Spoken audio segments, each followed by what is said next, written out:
Welcome back to A Positive Insights, and today I've got the pleasure of being joined by Erin Devlin from People to People. Thanks for having me, Darren. You're very welcome. Thanks so much for coming on. It'd be really nice for you to give just a quick intro to yourself so the listeners know who you are Sure. and obviously who People to People are. Yeah, beautiful. I wear a few hats, so I'm Managing Director for People to People in Victoria. Yeah. And I have a responsibility for our shared services team globally. Oh, wow. And co-lead Australia with two other directors as well. And I also have a business that I founded, In Front Sports Consulting. Yeah. And I'm an RCSA board director and author as well. Yeah, amazing. Yeah. Yeah, epic. So, busy. Busy. Extremely busy. I'd love to hear what it's like in a day of Erin. Okay. What do you get up to? So I think we were talking about kids before this, Darren, but so I've got twins who are 6 and a little 2-year-old boy, so I've got 3 boys. So that's how the day starts, That is if you can imagine that. Yes, yeah, okay. But in terms of from a work perspective, it's really a balance of the internal meetings related to all of the responsibilities associated with People to People and In Front Sports. Yeah. You might find me in an RCSA board meeting as the Next Gen board director there. I'm not writing any books at the moment, but of course wrote a book through COVID called Get the Job You Really Want. Yeah, amazing.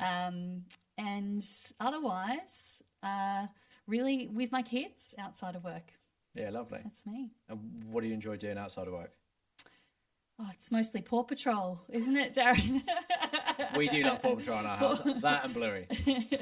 Yeah, look, I think time with the family is definitely the stress relief for me, and fitness too, for sure. Yeah, no, amazing. Okay, so you obviously set up your own recruitment agency, and obviously a lot of listeners are considering it. Yes. So I would love to hear from your experience, like what some of the key success factors when setting up a recruitment business. Yeah, absolutely. So for a bit of context, I set up a recruitment agency and 5 years later merged it with People to People. Yep. So it's been a really amazing journey, enjoyable journey from there. The benefit of merging for me at the time was there was win-win on both sides. Yep. I wanted to scale up my business quickly and leverage the big machine that is People to People, although it was a lot smaller at the time. And People to People had no presence at all in Victoria. So it was for them the benefit of establishing an office down in Victoria and doing that with an existing business. So look, I think if you're someone that's considering setting up a recruitment agency, the barriers to entry can be quite low on the perm side. There's minimal that you need to do that. You've got to get all your insurances covered and make sure you've got your books set up and everything. But otherwise, it's quite simple. But on the temp side, obviously, it's a lot more complex now with the labour hire licensing in various states and a possible national labour hire licence scheme on the cards in the future as well. Yeah, lots to think about. Yeah, there's definitely it's definitely more complex. Yeah, the temp side of the business. So the business that you merged into People to People, was that the In Front Sports Consulting? So two businesses went across. So the business was called Devlin Alliance. Oh, okay. And In Front Sports was a brand of that business. So In Front Sports came into the People to People wheelhouse as well at the time. Yeah, right, amazing. And that's obviously still trading now. That's still trading. So we made the decision at the time when we merged that People to People had a much bigger office in Sydney. They had about 25 people. They had a Brisbane office as well at the time. Yeah. So the benefit of adopting the People to People brand over the Devlin Alliance brand in Victoria was obvious. I could see the opportunity of literally pulling up the Sydney client list and a little bit Brisbane, but Brisbane tends to operate with Brisbane a lot, so there wasn't as much leverage there. But in terms of Sydney, just being able to pull that up and use my BD skills just to get out there and develop it, and that's what we did. We took it from $500,000 to over 13 million and achieved 10 mil within 7 years. So it worked quite well. Yeah, no, brilliant. That's a great decision. Obviously, it's a big decision to merge into another business. Yeah. Okay, so just going back to startups and when you set up, what are some of the pitfalls that agency founders actually fall into? Yeah, absolutely. So I think the two biggest costs in any recruitment business will be your people and your office space. Yeah. Less so office space now that people work more flexibly. Yeah. But I think the key thing to keep in check is, if you're entrepreneurial enough to start a business, you're probably going to be really excited and you want to have this fancy office with all the bells and whistles and the ping pong table and all that sort of thing. But you've just got to keep yourself in check in terms of costs. Yeah. That was definitely something that I could have kept a bit more of a handle on in the first year or two within the establishment of my boutique, and it wasn't a massive problem, but we could have made a lot more profits in those first 2 years had we kept that in check a little bit. And then I think the other thing is, when you're hiring people, what I did was really carefully and cautiously, select the right people and establish the right performance culture from the beginning. And I have seen other businesses where they've kind of just gone gung-ho, got 5 people off. I mean, we've seen it with, some agencies recently going into administration.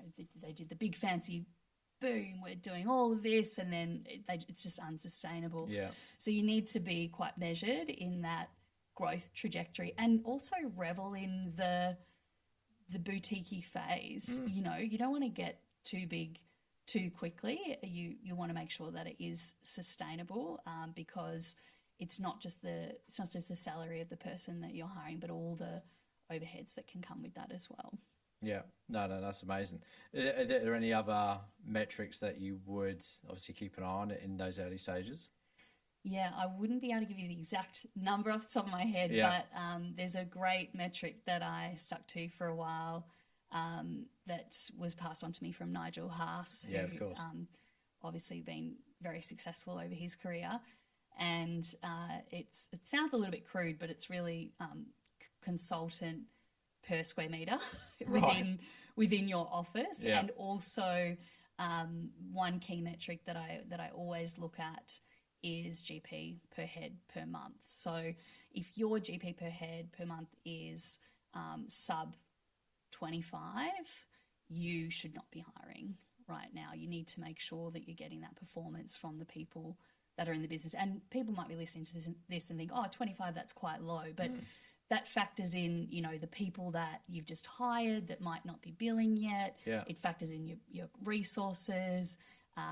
If you're looking at that as a whole of company number, it can factor in your back office people as well. Yeah. But just looking at your GP per head per billing consultant, if it's sub 25, you don't go on a hiring spree until you can get better performance from the people you already have in your team. Yeah, right, great. So you would actually use that metric. So if you hit 25, that's when you might start considering to hire the next person. Yeah, you would take into account all the other factors. So as an example, we're upwards of 25 within our business. So we're above industry on that metric within Victoria. However, the market is, it's a tricky market at the moment, and it's, people are watching and seeing. So it's not the sort of market where you'd go and hire 10 people tomorrow, but there's certain metrics that we'd look for.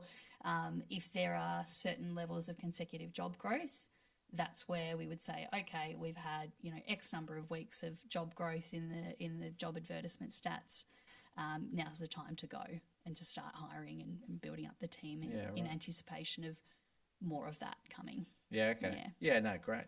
So you obviously, you mentioned there's a few agencies going under at the moment, but what's like the key differences between the ones that are doing well and the ones that are struggling? Yeah. Look, and it is a really tough market for a lot of people. So sure.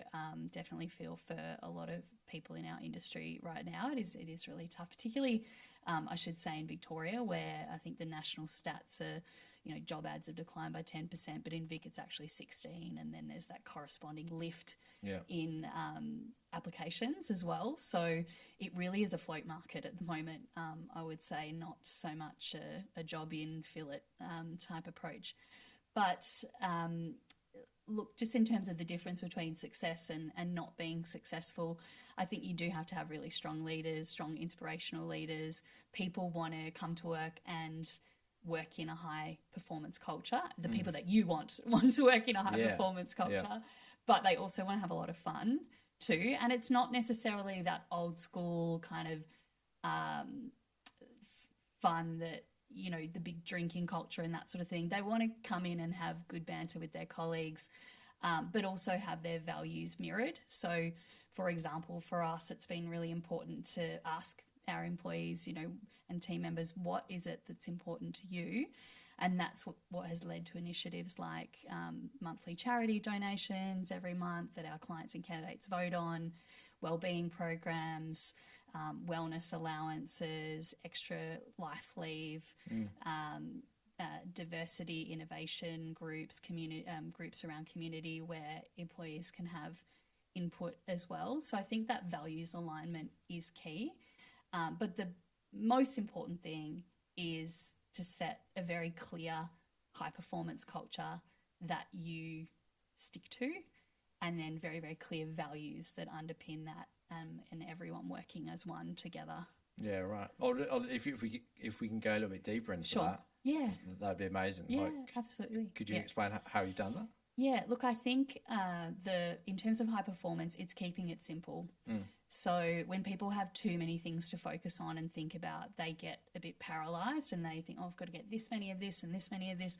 So I think it's much better, and what's worked for us is to have much simpler goals, but we stick to them. Yeah. So the number one thing that you really want to establish when you have new consultants join is what I would call a strong social contract. So, and we've all seen it. You sit in a one-to-one and the consultant sets some goals and you say, that looks great. And then you come back to the one-to-one and it hasn't happened. So what we try to do really early on, and when I'm training new consultants that are stepping up into leadership, is you have to establish that social contract really early with each consultant to say what you commit to is what we deliver when we come back the next week.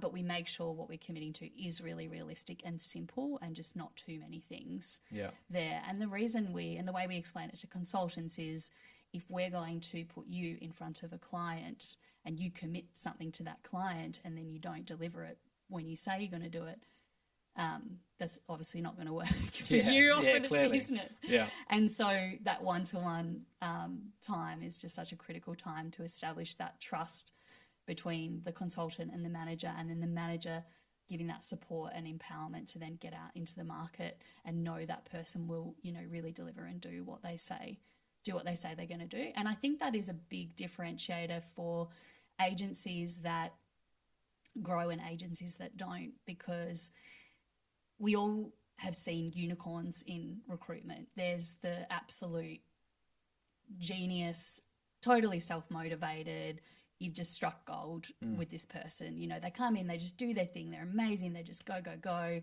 and they love what they do, and they just need very little support. And that's what I would call a recruitment unicorn. And sometimes what I see is agency owners expecting to build their business on recruitment unicorns alone, and they're very rare, and it's really, really difficult to do that.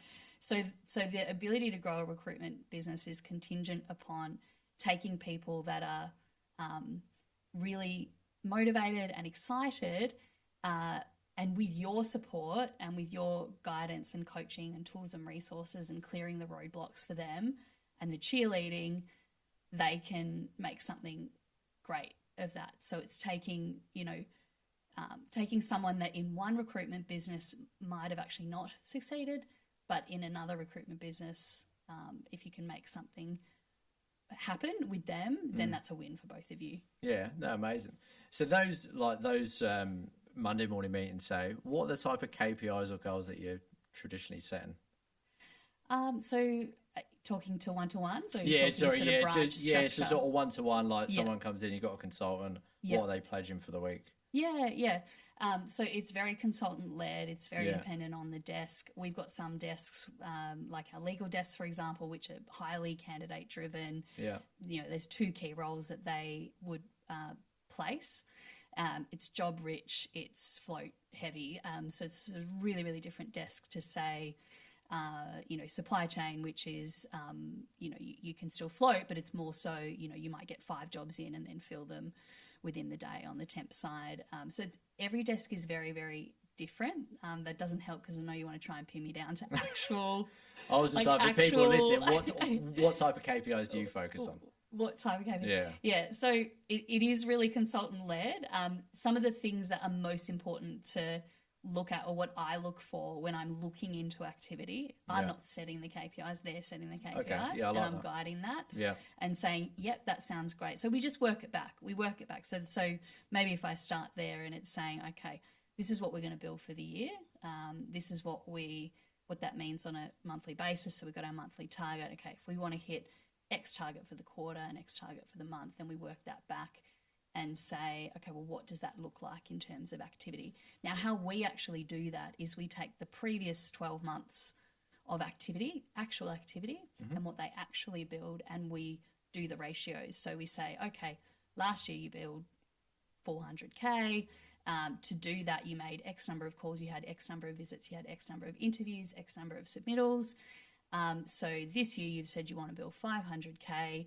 So if you want to build 500K based on the activity it took you last year, then these are the numbers. So we actually just give the facts and then they can see, and then from that they will pull kind of their weekly goals.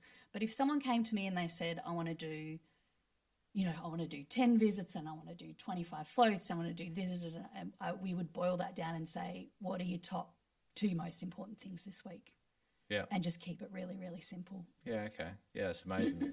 I think it's amazing for one that you got those stats, because to get, my sales team to put stuff in the CRM is really hard. To have those stats, from last year's so powerful. Yeah. So yeah, and it makes that conversation a lot easier. Okay, yeah, no, that's really good for the listeners to hear that. Darren, I just wanted to go back to about obviously you merging your business, which is obviously really, really exciting. But when's the right time for an agency owner to actually consider merging? Yeah, I think it depends on the agency owner's goals, personal goals as well. I think sometimes we separate business and personal life a lot, and actually those goals are really, really important when you're considering merging or selling as well. That's the other thing that people might want to kind of build up and do. In terms of those goals, people might be looking for an exit, they might be looking for a bigger structure to leverage. So I can speak to my experience, which was candidly that as a female at the time, I actually wanted to have a family. I knew that would knock me out of the workforce for a period of time. And I'd grown my business to a point, but I actually didn't think it would be able to necessarily continue well without me in there, because it was so contingent on my business development and my client base and all those sorts of things, which is a good lesson, because any agency owner should be able to operate without one key person for a certain period of time. So merging with people to people gave me the ability to very quickly scale up, because it was plugging in the existing client base that I had, the relationships that I had and the temps that I had, and then the skills to leverage their platform and grow it really quickly. And then it meant that I was able to step away, because I had sort of been able to, with the team, grow it to a point that it was quite sustainable and able to function, and it wasn't as reliant on me. So they were my goals, but other businesses might want to do it to be able to focus less on the back office. So we've had some companies and brands come into our people-to-people wheelhouse, and I think initially the integration is always tricky, because you're integrating systems and culture and people. But once you've done that, you can get really good efficiency, because you can free yourself up, particularly as an owner, from the back office side of things. That plugs into the shared services department of whoever you're merging with, and it means you can be clear to get out, work with clients, work with your team, and just do what I would call probably for me the more fun side of it. Yeah, of course. That you might enjoy. Yeah. Was this something that you considered, or were you approached by people to people? So I put it out to market. Oh, right. Okay. And I had several agencies interested at the time. And the reason I chose People to People was the values alignment. Oh, amazing. So if you're a, an agency that's considering merging or merging to sell out or whatever your strategy is, that values alignment is critical. And also just the innovation piece. They had the marketing machine. They had the brilliant innovation, the technology there. Yeah, it was turnkey. You just plug in and go, and that was so essentially I became a shareholder, a smaller shareholder, but of a much bigger pie that became a lot bigger, a lot faster. Of course. Yeah, and the reason I saw that People to People, was it 20 years? 20 years. Yeah, 20 years. Yeah. Massive milestone. A few weeks ago, yeah. Yeah, I saw you had a big party in Sydney. We did. We had a big party at the Opera House, big black tie, our annual Stride Awards. So, it was really good fun. Oh, lovely. Yeah, no, it looked awesome. No, that's really, really great. So I suppose we were just talking about People to People being 20 years in business, but like the industry's changed a lot since we both started. I've been selling to agency owners for like 15 years, and you've been in recruitment for probably 15 plus. Yes. So what are some of the changes that you've seen? Yeah, I think the professionalism of the industry has really increased. We've seen people choosing recruitment as a career, not just sort of falling into it. And obviously I'm closely involved with the RCSA as Next Gen Board Director, and one of the things I'm really proud of from that period of time is working with the RCSA team I had reached out to Deakin University to help establish the Bachelor of Business in Recruitment and the Masters of Business in Recruitment, and it's a first. So what we kind of wanted to see, or what I was hoping as a vision with that, was that people would, or students would open metaphorically, because of course I would have opened a careers book, but they will just click away. But, metaphorically open the careers book, and it's, maybe it's doctor, lawyer, accountant, recruiter. And often the choice that people make around their career can be a little bit dictated by what bachelor they do or university degree they do, because there's a bit of an expectation in some families now that's the path you go, and so you pick a degree and that picks your occupation. So I felt it was really important that we were there. And we were able to be a choice, and so I think that's a start, and it'd be great to see other universities pick that up, around Australia and New Zealand and elsewhere as well. That's really cool, because obviously you hear it all the time. I fell into recruitment, so maybe that's going to change. You actually went to university and there was a subject on recruitment. That's it. And I think the other thing that has changed is that recruiters actually care a lot more about the impact of what they do. So, and you can care and be really successful. So I think gone are the days where you are, to be $1 million biller, you have to really just be, very sales driven. And of course you have to be sales driven, but you can still care about people. And in fact, the $1 million billers that we have, I know, do care a lot about the people that they work with. They just do it very, very quickly. And your choice about your job is up there with your choice about, who you might live your life with and which house you might buy. It's one of those top 5 decisions you're going to make in your life, and that next job can be part of that career step. So what we do is really, really important in people's lives, and we can have a big influence over it. And the people that we put into businesses can have a really big impact on those businesses. And I think as well as recruiters, we've started to wise up to the fact that we're actually in a really influential position around issues like working conditions, work health and safety in the workplace, diversity in the workplace, gender equality, equal pay, all those sorts of things. When we get that pushback from a client, or we get that bias in the conversation, we've got that opportunity just to help tweak attitudes a little bit, just placement by placement, or referral by referral, or short list by short list, and start to shift the dial on some of those things. Yeah, wow, that's actually really nice. It's a lot less transactional now, isn't it? It is. Yeah. You've still got to move like the wind. Absolutely. Sure. We do set a culture in our business that people will take your call if you're enjoyable to work with, but also concise. Yeah. You know, no one's going to pick up that call if they know it's going to be a long conversation every time. So, you know, we do move quickly, but we try to have fun while we're doing it and make decisions quickly, and hopefully that leads to more impact as well. Yeah, no, amazing. So I just wanted to go back to, obviously you're super busy, 3 boys, MD, RCSA board member, but you had time to write a book. So can you just tell me a little bit about the book?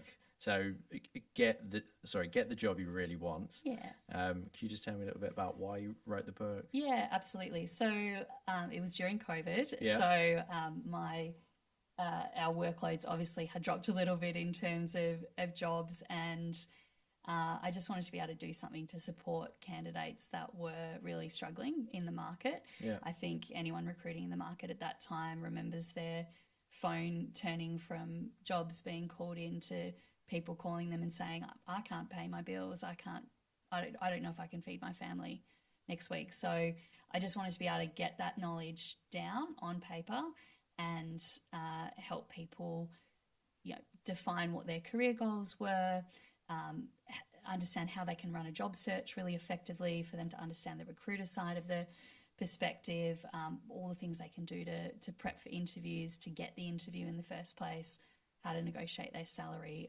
all of the things that they can do. And the other reason I wrote it is because in the in-front sports business that we have, we work with professional athletes and coaches around Australia and New Zealand, and they are often transitioning from sport to another career. Yeah. Or they might be a rookie, but they're thinking about, you know, what am I going to do post-sport? And I wanted to be able to kind of hand it over in a really neat format. Yeah, nice. Or it's on audiobook as well, which a lot of people listen to it on Audible.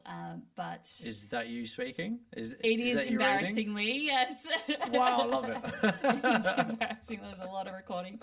But I just wanted those athletes and coaches to have essentially a manual of, if I follow these steps, my chances of securing not just our job, but a job I really love and that I really want increases. And that's what we do in that space. We help athletes and coaches, you know, not just get employed, but actually when they leave sport or even within sport, get from that assistant coach role to that head coach role, or get from, you know, sport into the next career, something that they're not just going to have to bring money in, but actually they're going to love it and enjoy it, maybe even as much as they've loved sport. Yeah. No, I think that's so important, because obviously to be a professional athlete is actually quite a short career, right? You can only earn a certain amount of money, and then I think a lot of them actually become lost. Yeah, absolutely. So having something like that's amazing. And I should say it came from my own personal experience. Yeah. I was a ballerina with the Australian Ballet. Yeah. Pre-recruitment, which is a weird, you know, segue into recruitment. I would love to know how that happened.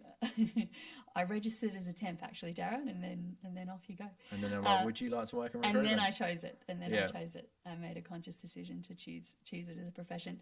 But that was my experience as a professional ballerina. Was, you know, the body was done, injury plagued, and ready to move on, but having that abyss of not knowing and the fear that comes with that, and for a lot of athletes that's a terrifying time. So the whole goal in doing the in-front work, which has been since 2010, was to make that time period shorter and easier, and less scary for people. Yeah, wow.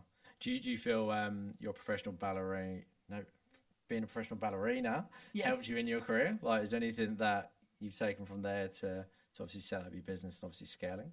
Yeah, I think what you take across from a pursuit like that is a lot of discipline and a lot of drive and hard work. And, you know, you're used to getting through auditions for thousands of people to be one of 10, you know, or one to be selected. So, it takes a lot of drive and focus to do that. But I think also teamwork as well, and just being able to carry that into a recruitment setting. You can't go on stage thinking that the person's going to drop you from a lift. Oh so, yeah. and that's the same in recruitment, right? You want to know that when, as a recruitment agency owner, you employ somebody, that your existing employees, your existing team members are going to be proud to take them out on a visit. Yeah. You never want that moment where someone comes to you and says, do I have to take that person with you? And you go, yeah, oh no, okay, that's not good. That's no. not good. So you want to make sure the team's always humming. Yeah, no, lovely. It's been amazing having you on, Erin. So how we normally sort of close off is giving one piece of advice. So if you could share one piece of advice for someone thinking about going out on their own or already set up and scaling, what would that be? Yeah, I think step one is make a plan, make a very clear plan. Yeah. And make sure that you're very clear on what your goals are. A wise person once said that revenue is vanity, profit is sanity, and cash is fact. Yeah. And it's not about how big your top line is. In fact, there are 100 million plus businesses out there that lose money every year, and that's not good business. But on the flip side, there are also many very successful recruitment agencies that might just have 10, 15 people, but they've done it really smartly, and they're making some very good money, and they're having a lot of fun doing it. So you don't have to be the biggest. You just need to kind of do it smartly as you go, and that's about setting that high performance culture, keeping costs in check and having fun along the way as well, and making some good impact. Love it. Thank you so much, Erin, and thanks for coming on. No worries. Thank you. Thanks, Darren.